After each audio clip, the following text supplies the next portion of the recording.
and welcome to Galley Stories, stories of the Bering Sea and beyond, hosted by Mark Kaler. My name is Penka Jane, podcast deckhand and longtime listener. We'd thank you to subscribe to the podcast and leave us a review. Here's today's catch. Hello guys, and welcome back to another installment of Galley Stories, stories of the Bering Sea and beyond. I am your host, Mark Kaler, and we're going beyond again today, still on the East Coast doing some recording. Today we've got a deckhand, Billy Prime, and before I let him start talking, just a little forewarning in case this is not an episode that you would like to listen to. Billy's story is going to be different than most that you've heard on here. Similar ones would be Nick McGlashan. Billy has struggled with substance abuse in the past, and this is the journey from that to fishing, pulling him out of that. So, Billy, would you agree with that statement? Absolutely. Welcome to the show. Thank you. So let's start with where you were born and you know, not so much how you got into the industry, because you had issues before you got into the industry. So let's just start there. Okay. I was born in 1980 in Newburyport, Mass. Small town on the North Shore here. I grew up in Rowley, Mass, right next to Newburyport. Grew up in a regular, middle-class, blue-collar family. My father was a mailman. My mother worked different jobs, librarian, and it's just a hard-working family. I got a little brother, 2 years younger than me. Who's, he's been successful. He never had any issues like I did, but he's married with a kid now. And that's how I grew up. It was normal childhood. Okay. So prior to getting into fishing, you had some substance problems. So where did that start? Well, that started, probably at age 14 or 15. I started with the smoking weed. My father was in recovery also. My father's actually 32 years in recovery himself. So at a young age, it was drilled into my head to not start drinking because Dad's an alcoholic, and he always. So I grew up with like a healthy fear of alcohol. So I didn't really start drinking at a young age like everybody else did, but I was always, a little different at school. I had behavior problems as a young kid. I always felt a little different, doing, stuff to act out for attention. And then I'd say probably 14 or 15, I started smoking weed with kids, and that was like my escape. And, it just progressed from there. Mm-hmm. How far did it go? Well, it went as far as I lost everything. A couple of years ago, I was living on the streets of Boston. You go to a Bruins game or a Red Sox game now, you see guys sitting there begging for change with a cup. I mean, that was me a few years ago. I lost everything. My family, my friends had me written off as dead. They were planning on going to my funeral. My poor father walked around with a cell phone in his pocket, just scared to death, waiting for the call that they had found me. I got into a lot of heavy shit that took years to come out of. Mm-hmm. How did you start coming out of it? I don't know. I mean, that's such a loaded question. I don't know. I mean, I lost everything. Like I said, I was living like an animal on the streets.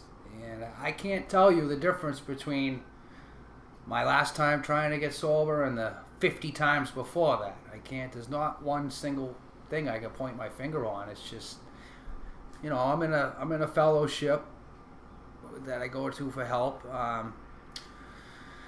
They say, like, when the pain gets great enough, you'll stop. And I was always told my whole life I have so much potential, this and that. I've always had a great work ethic. That's one good thing I got from my father. And I just had enough. One day I was laying in a detox. Like I said, it was probably my 100th detox. And I can't tell you the difference between that one and the 99th. But I just made a decision. I said, fuck this. I'm not living like this anymore. I'm getting sober. I'll do whatever it takes to get sober. And that was a little over 2 years ago, and I haven't looked back. Clean sense. Yeah. That's awesome. Yeah. That's awesome. So where did fishing come in then? Fishing came in, I've always loved fishing. My dad will tell you, like, as a little kid, I could catch a largemouth bass in a puddle. Like, I used to hide fishing rods behind trees and shit, and in ponds near my house where I grew up. And I've always loved fishing. Like, we used to go up to a lake every summer for 2 weeks and catch smallmouth bass and largemouth. And me and my dad used to do largemouth bass tournaments as a kid. I just always loved fishing, and I always wanted, I grew up in Newburyport. They don't have quite the fleet that Gloucester does. Gloucester, Mass. I grew up about a half hour from Gloucester, and when I quit school at 16, I started roofing, and I was a roofer for most of my adult life, and roofing and construction, and I knew guys that were commercial fishing, and I always wanted to get into it, but again, because of my drinking and drug use, I could never get my ass off the bar stool and go make it happen. I used to talk about it all the time. I want to go down to Gloucester and get on a boat, and then this was in the early 2000s when the government was fucking everyone in the ass and getting rid of the ground fishing anyway. So everybody I would talk to about getting into it would tell me, "Oh, you're crazy. I want to get out and get into roofing or something like you are. It's not the time to get into it." But I don't know. I always wanted to get into it. I love fishing, and a couple of years ago I made it happen. How did you make it happen? Actually, by accident, I was on Facebook.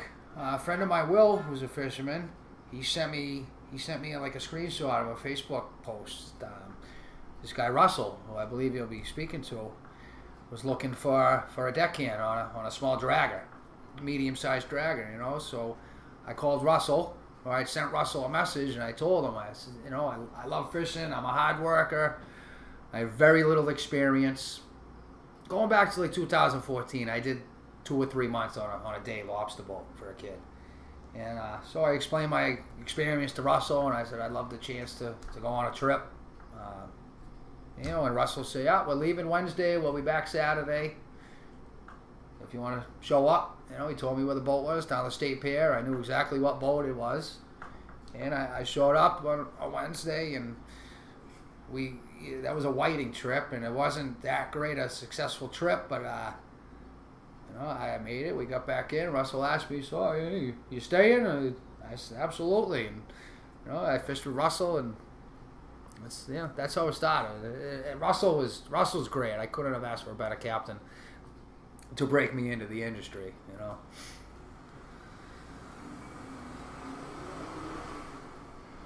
You tell me.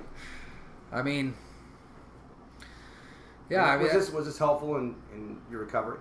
Oh, yeah, in my recovery, yeah. I mean, guys would tell me, "Oh, be careful with the fishermen." It's like, guys in every industry, every trade are doing drugs, are drinking.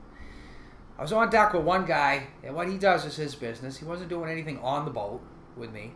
So me and Russell, I'd be out for 3 or 4 days, in for 3 or 4 days, and when I'm in, I do my fellowship. I do what I got to do to stay sober, and when I got on Russell's boat, I didn't know how to tie a knot, and he taught me. We started with tying half hitches, overhands, and he taught me how to do clove hitches, tie a bowline, and he just taught me from there. And I started off, when you're dragging, you get a cut and gut fish, and it would start off with the mate on the boat. He would do all the cutting, and I just ripped the guts out, put it in the wash box, jump down the fish holds, and I just always wanted to learn. I would tell the kid, "Hey, can I cut more this next haul? Can I cut?" Because if Russell's planning on retiring, and it didn't work out. He could have sold the boat, but I would tell the kid, "Listen, I need to learn how to cut and everything, so I get another boat." And it's like, every spare minute I had on that boat, I was always trying to learn something else.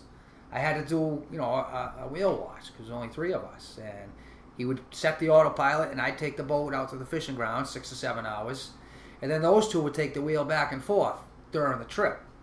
It's called doing a tow watch. And there's a little more to it than just adjusting the autopilot as far as getting hung up on shit and all that. You don't just give some kid that's never done it the wheel while the net's in the water.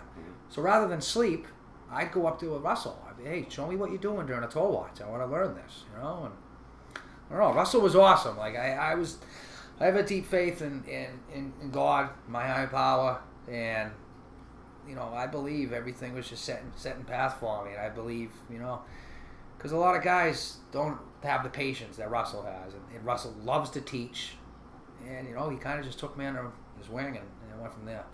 Yeah, a lot of guys in our industry start the angle a bit different than you did.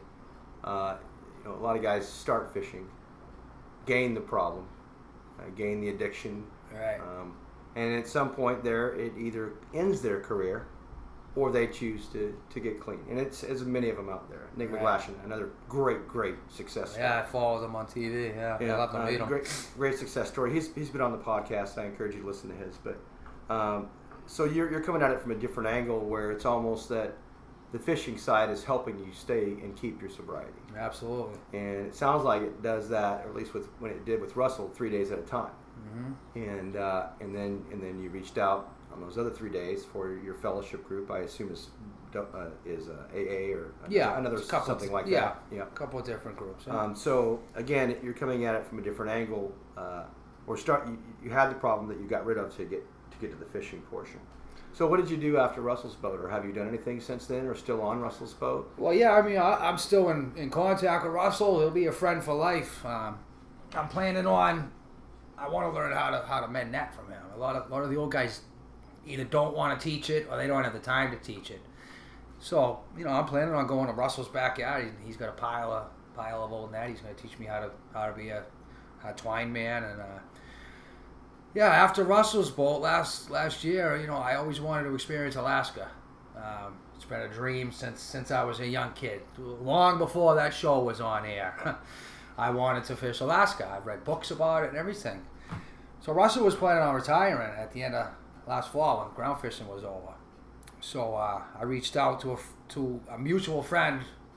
My buddy Will knows your friend Jesse. I reached out to Jesse about where would I even begin? I don't even know how to begin fishing in Alaska. I know you don't jump right on a crab boat. Like, where do I start out there?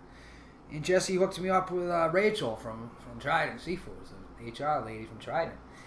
And I reached out to her, and the salmon season was coming up, and they needed guys to work on the tenders. And, that was a process in itself, just going through the medical clearance and this and that. I mean... Oh, background checks, drug checks. All that. I had to go do a urine, which was great. Not having to worry about passing a urine. That was great in itself. But, I get liver problems, and I got some other health issues for my lifestyle. I had to go get blood work done and this and that. I had to get cleared by my doctor, but... The point is, it took a lot. It took like 6 weeks of appointments and determination to make this happen. And my girl here, Gabby, was there.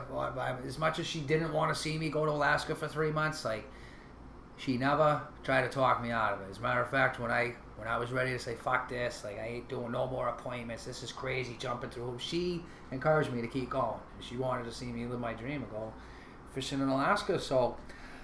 I actually ended up working on the Southern Wind last winter for Munzie was my deck boss. And so is Mike Peterson the captain then? Mike was the captain last summer. So in the summer, Yeah, Mike's a great guy. Mike, again, like I did with Russell, on my downtime there, I was up in the wheelhouse with Mike.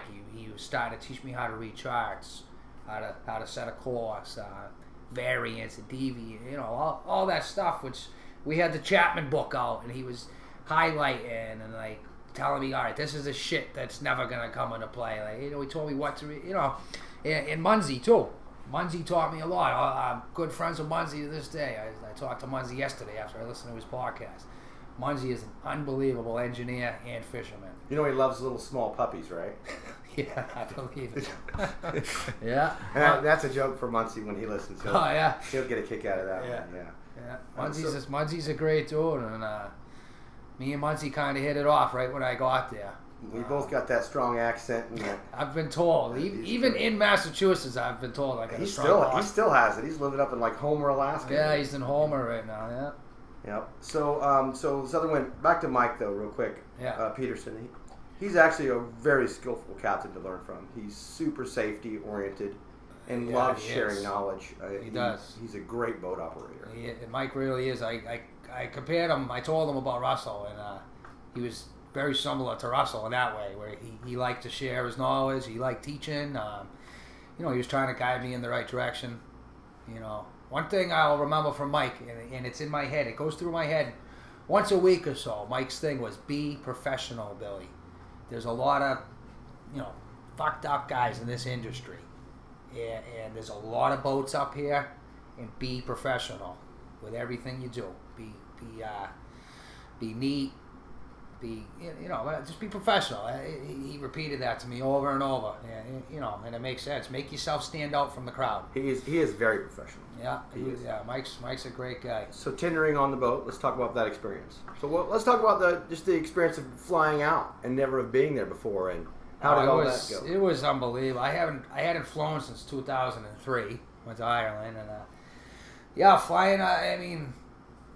Again, all the health force, all the bullshit I had to go through just to get cleared to work on the boat came down to the last second, because Harley and Munzie wanted me there like a week before I got there, because the Southern Wind was in shipyard. I guess they're only in shipyard every 3 years, so I happened to catch the year they were in shipyard. So I spent a couple weeks in Seattle first, which turned out all right, because I got to steam up through the inside passage and everything rather than fly up to Alaska from Seattle, which was cool. But yeah, it came down to the last second. I was at my girlfriend's work right down the street here. She works at Dunkin' Donuts, and I got the call from what's his name? Pat, yes. Pat Cummins. Yeah, Pat Cummins. I finally got the call. He's also on here, one of these episodes. Oh, yeah. Look back and find Pat, guys. Sure, I'd like to listen to it, yeah. Yeah, so I finally got the call from Pat. Says, all right, Billy, you're cleared. I'm going to be working on your plane ticket. Check your email for a plane ticket soon. And I'll never forget, I was so excited. I started jumping up and down like a little kid. I remember in Dunkin' Donuts. Every customer knew what was going on. And I says, babe, I'm going to Alaska. I made it happen. Yeah, it was awesome. And the night before, me and her broke down crying. I'm going to miss you, this and that. And the next morning, we were crying. But again, this girl, fishing, and my fellowship and Gabby have saved my life as far as staying sober and chasing my dreams. Because as much as of course she didn't want me to leave for 3 months, but she knew it was my dream since a little kid. And she was so proud of me. In the other room, she made a photo album. All the photos I texted her, she printed them all out. So yeah, it was great. And then the next morning, my father, who's very supportive of me, my dad picked me up to bring me to Logan, and we sat in Logan together, had breakfast at Logan Airport, and he saw me off, and I went from there. It was a great experience. I landed in Seattle and spent a couple weeks working at the ship, and I learned a lot. Munzie will tell you, I don't know how to hold a wrench before I got there. I'm a roofer, somewhat of a carpenter. Roofing is my gig. And then I became a deckhand. I'm good on deck. I can grind with anybody. The hours and the physical labor never been an issue. But in the 2 weeks I spent in shipyard, it was changing valves. Munzie did I think he changed the heads. I mean, that boat did a complete overhaul.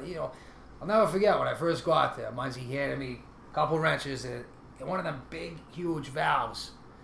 Sea chest valve. Yes, yeah. He wanted me to change one of them. And looking back, I know he was testing me, because he gave me the tools and he walked away. I said, all right, I'll figure it out. And he came back and he's like, hey, will this help you? And I don't know. I think Munzie thought I knew a little bit more than I did when I got there. But he's such a good dude. He didn't bust my balls about it. He worked with me. And Munzie is great with... That's not normal for him. Normally really? He busts everybody's balls. Oh, well, no. I mean, let me correct myself. He busted my balls, just plenty. But not to that point where...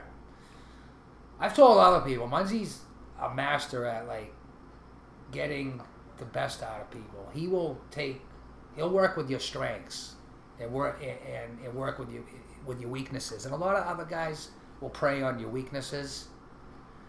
And Munzie's the opposite. He encouraged me and he worked with,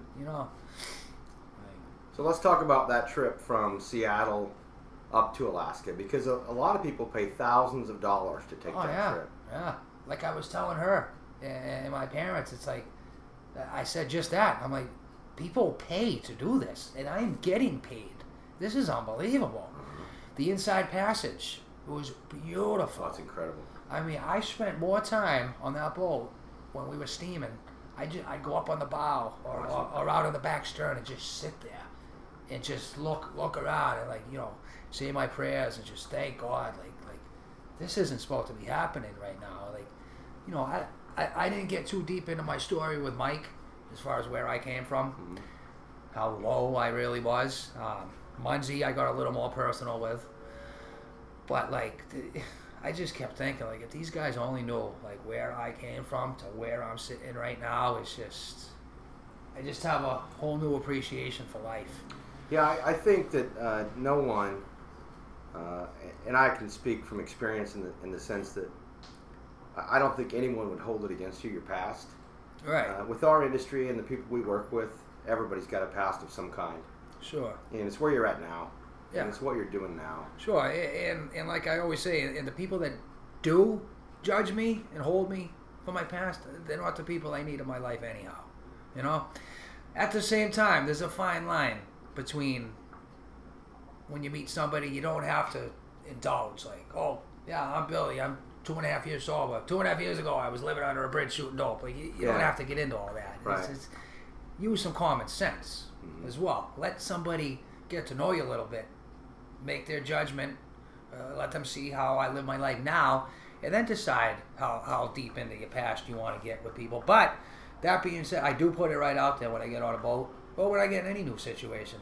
I'm sober. I don't drink. I don't smoke weed. I don't, You know, like the first day on the Southern Wind, me and Munzie were done working, and after work, he handed me a beer. It was like some home craft beer, and it was like orange. I didn't know if it was some energy drink or whatever, and he handed it to me.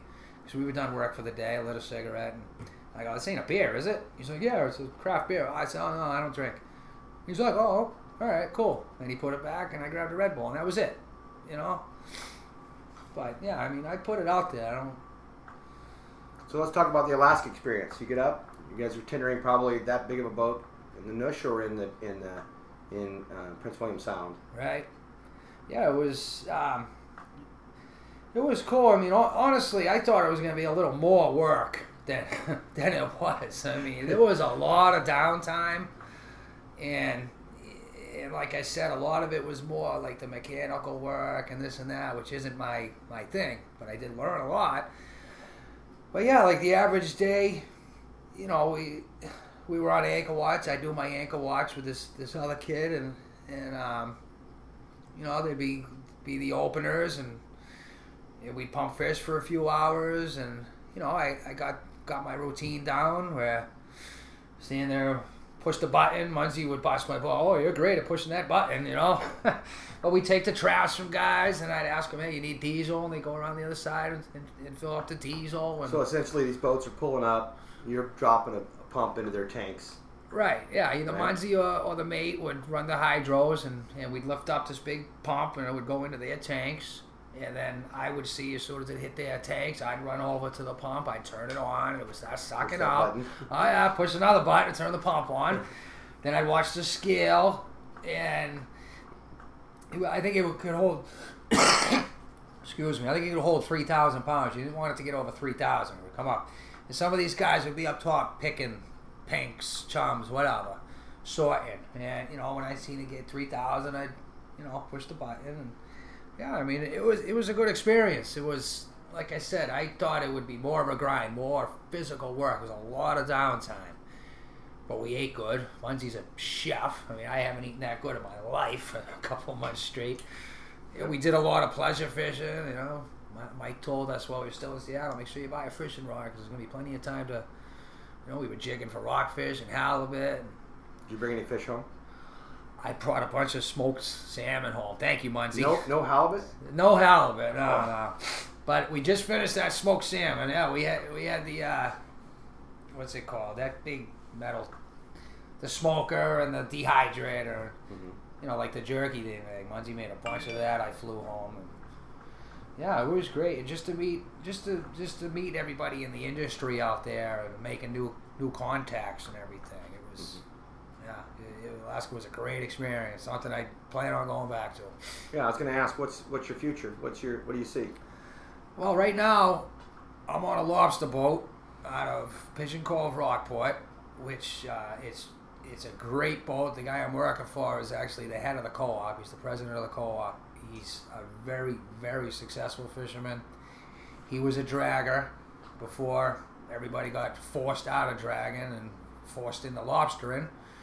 But he's great. This is Paul we're talking about? Yeah, this is Paul, yeah. And Paul has a reputation as a screamer and as somebody hard to work for. But, I mean, Paul's great. He just wants shit done fast. He wants shit done correct, and he wants it done the first time, the right way. And besides that, yeah, he barks a lot. But Paul's great. He's got a big heart, and you know what? The bottom line, which I tell everybody, how do you work for him? I says, dude, the dude's a great fisherman. He makes me money. You just got to have a little bit of a thick skin, you know? You probably gain a lot of knowledge from him too. Oh, of course, yeah. Paul's teaching me a lot too, like on the fly. Like, thank God. I will say one thing about, if that was my first fishing site, I wouldn't have made it. He don't have the patience like that to be. But you know, I know the basics. I can slice now. I can tie the basic knots, and you know. Let's go through the process of a lobster day. Yeah. If you could walk us through it, as if someone has never seen a show like Deadliest Catch or Wicked Tuna or whatever, just take us through the process of working on a lobster boat. Okay. Well, there's usually two of us on the stern. A lot of days I'll go with just me on the stern, but regardless, we get to the boat about 5 in the morning. Before we load up, you know them blue or black, the bait totes, fish totes. There's a stack of them. When I get to the dock, there'll be a pallet full of bait.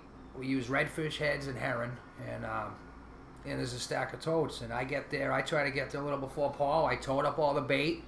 He gets a forklift. We drive it over to the dock, and I'll jump on board. And Paul will lower me down the bait. I'll situate my bait in the correct spots, and without getting into exact detail of how we bait, because Paul would kill me, we use the bait sticks, and on the steam out.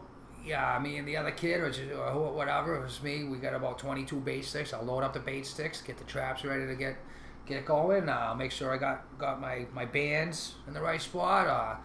Make sure my banders are ready. We get a couple bottles of bleach that we spray the buoys when they get covered with vegetation.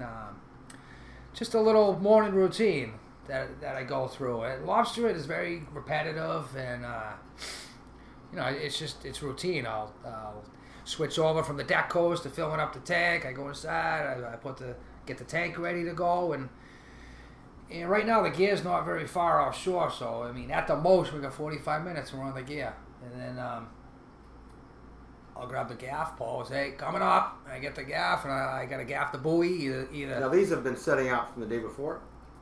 Oh yeah, well at least not the day before. He's got 800 traps out there, and they're in trawls of 20.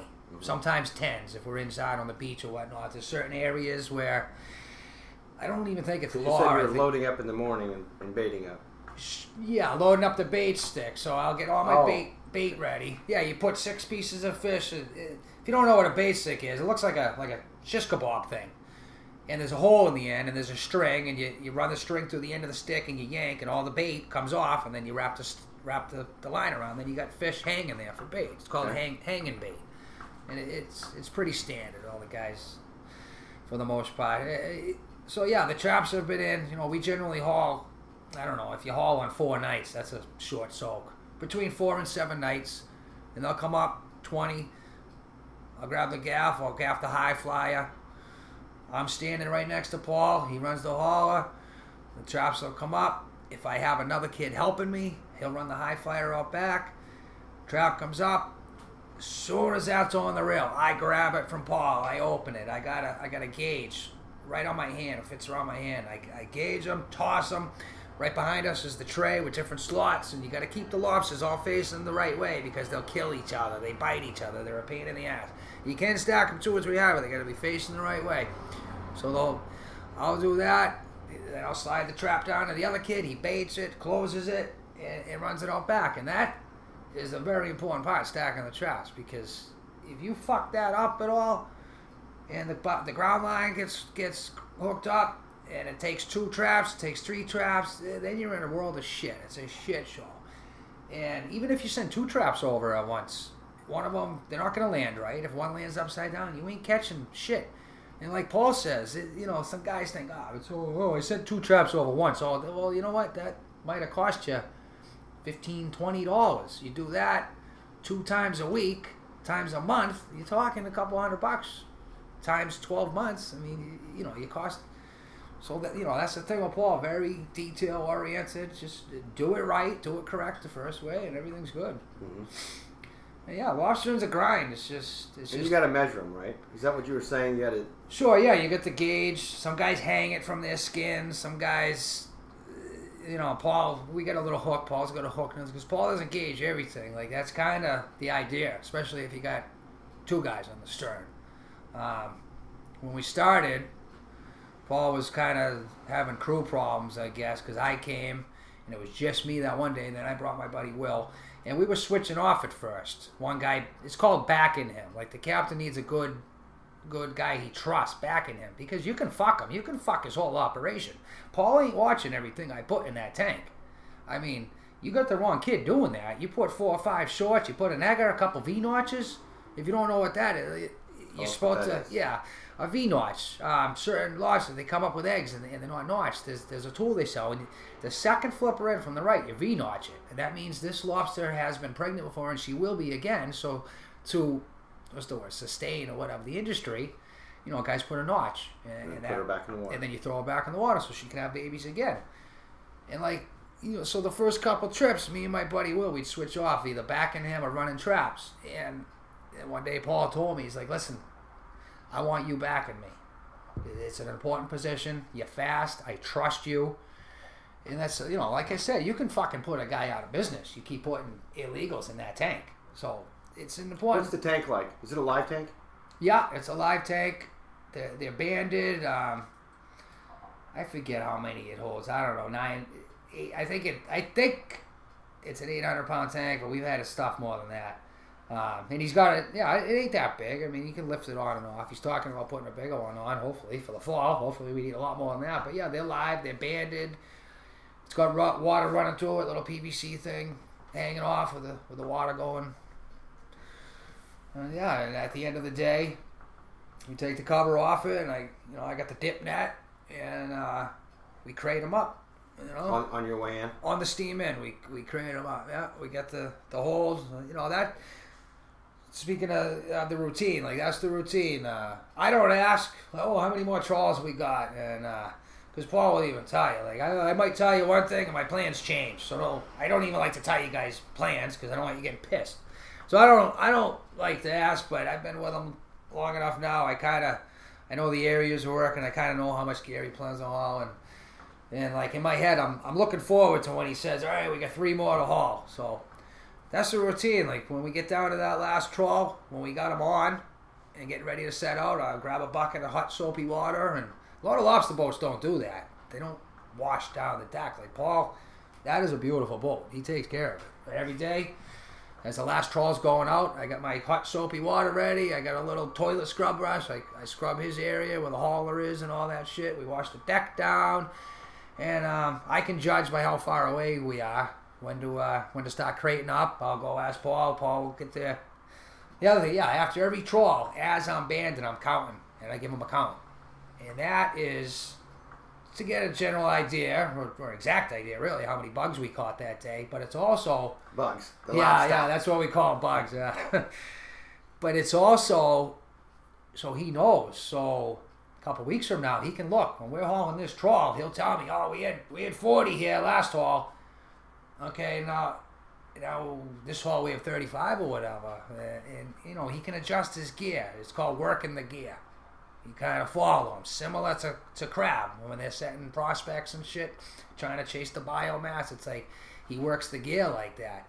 And as I've been with him longer and I'm getting better and faster, he asks me now, I'll say, all right, we had 42, and he'll ask me the quality. How was the quality? They look good. Were they filthy? Were they dirty? Male, female. What was the ratio? What was it? I don't know. 80% male. A lot of nice males. And he writes his little notes, and that's how he works the gear. That's how he adjusts. There's a lot of thinking on his part that deckhands don't really. It ain't just like he says all the time. It's all about the bait. Pay attention to the bait. And guys are idiots for. Yeah, you want to get shit done fast, but you know what? Take the extra second when you're putting the fucking bait on, and one of the herring falls off, and it's laying there on the floor of the kitchen. That's a free meal for them. It's just. It's common sense. You want to make more money, or do you want to just rush? It's like, no, you don't do it right because you're scared of getting yelled at. Do it right to do it right, to make money, you know? What's kind of the average number of bugs that you pull up in a pot? Or is there an average? Well, I mean, what are you hoping to see? Well, I mean, 3 pounds a pot is awesome. I mean, the general rule you'll hear guys talking about is you don't want to get below a pound a pot average. You know, that's kind of ground zero, is a pound a pot on average. But what is that? 1, 2? Well, if they're chicken lobsters or whatever, like, yeah, a couple, 2, probably, unless they're big. Just on average, that's generally what you'll hear. You want to at least stay in a pound a pot. And what's the biggest one you've seen? Biggest trawl I've hauled with Paul so far is an 88 out of 20. Oh, the biggest lobster. Oh, the biggest lobsters. Jesus. I don't know. The thing was probably 20 pounds. I mean, you can't see me stretching my arms out, but it was from my chin down to my waist. They're about 2 feet apart here. Oh, yeah. Yeah. Yeah. And it's amazing. You look at some of these fucking... They're all females, the ones that are that big. And they're mean, too. Do those normally go back? They all go back, yeah. Yeah, the big ones. Yeah. They're always... The big females, you look at them and you wonder how the hell do they get in that trap? Right. And they're a pain in the ass to get out of there, too. Yeah, it's amazing. And the problem is they scare away. Like Paul says all the time. Yeah, if you're a little male lobster and you're looking at that trap and you see this big fucking bitch in there, are you gonna go in there? No. You know. So. Yeah, that's awesome. That's awesome. Yeah, they're always either eggers or V-notches. You know. And so meaning they've got eggs on them now, right? Or they got the notch saying, "Hey, she's definitely breeding." Right. Breeding. Yeah. Yeah. They call them like the breeding stock. They'll all be going off. So if you pull one up and it doesn't have the V notch and it doesn't have eggs on her, she's legally. Sure, they're legal. Yeah. Yeah. And it's weird. Like Paul always tells me, it's kind of odd, but it seems like the V notches hang out together. Like you'll get a trawl and they'll be all notches. You'll get another trawl with some good females, you know. And again, you got to be real careful with those females because that second flipper in, any little imperfection, it's not just a clear V notch which makes them any little imperfection. And you know, and when it comes right down to it, the green cops or whoever, it's their call, and really, if they want to fuck you for a female, they're gonna get you either way. So like, it's really pay attention. Yeah, like when I started with Paul, he would say, "Hey, any questionable ones, show me," you know, and I showed him a couple, and he was no good, not even close. Yeah, she's good. So now I don't show him every single one. I don't show him any now. I mean, I know, I kind of think like him. I know what, but anything borderline, you know, if you've got to stare at it for more than 5 seconds trying to figure out if it's good, just throw it over, because that bug might be worth $4 or $5, but if you get caught with it, it's thousands. So what's, you know, if that happens 2 or 3 times a week, so this is how I look at it. Say I throw over 2 or 3 good ones a week, as opposed to taking a chance of taking a big fine, you know. But yeah, it's good that you're protecting his interests, because that's what you're essentially doing, and your own. Sure. You're keeping it going. Well, Billy, that's been great talking to you. Do you have any advice you want to give? As far as what anybody trying to get into whatever advice you'd like.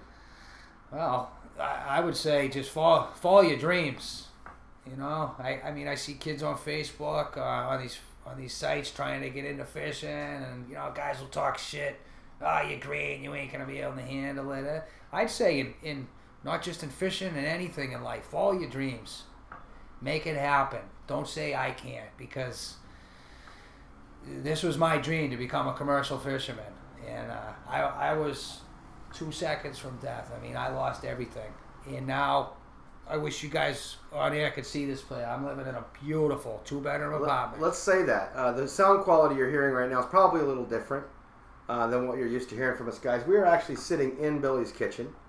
Yeah. Now, this is the first place you've ever had on your own with your name in it. Yeah. I'm glad you brought that up. Yeah, tell us about that. Yeah. Tell us about that feeling. It's unbelievable. I mean, I thank God every day for how blessed I am. It's unbelievable. I'll be 39 this month. Yeah, today's the 2nd. Later this month, I'll turn 39. This is the first time in my life I have signed a lease, and it feels it's indescribable to know. If you knew where I came from a few years ago, I was just wrapping up a jail sentence. I went right back to the booze and the drugs. I was living on the streets. I mean, I used to wake up under a bridge in Boston, not showered for weeks, and wonder how I'm going to get the money to do what I need to do today, to not be sick. And a little over, and 2 years later, I'm living in this beautiful 2-bedroom apartment with my name on the lease. I pay the bills, and it feels fucking unbelievable. Woman. Oh, with support. Gabby is the best. This woman is awesome. I mean, I couldn't ask for a better girlfriend. My parents, they've seen my whole journey, and I'm grateful for them. So, yeah, I mean, my advice to anybody fishing, wanting to get into fishing, or just in life in general, chase your dreams. I mean, life's too short. You get caught up in the daily grind of this and that. You know, if you're doing something you don't like for work, and you want to go try something, go try it. Chase your dreams. Be happy and be grateful. Be grateful. That would be my... that's how I try to live my life today. That's awesome. That's really awesome. Yeah. Thank you for... Billy, thanks for taking the time to do it today. Cool. When we first set it up, you thought you didn't have much to offer. In fact, you mentioned it to me. You mentioned it to Jesse. Right. I think that this is an incredible amount to offer. Thank you. I appreciate that. So I appreciate you taking the time to do it. And you mentioned that your dream next year is to be in a boat in Bristol Bay. Yeah. I would be willing to bet that we will see you on a boat in Bristol Bay. I hope so, man. So thanks for taking the time today, Billy. All right, no problem. Guys, be sure that you like, follow, subscribe to the podcast.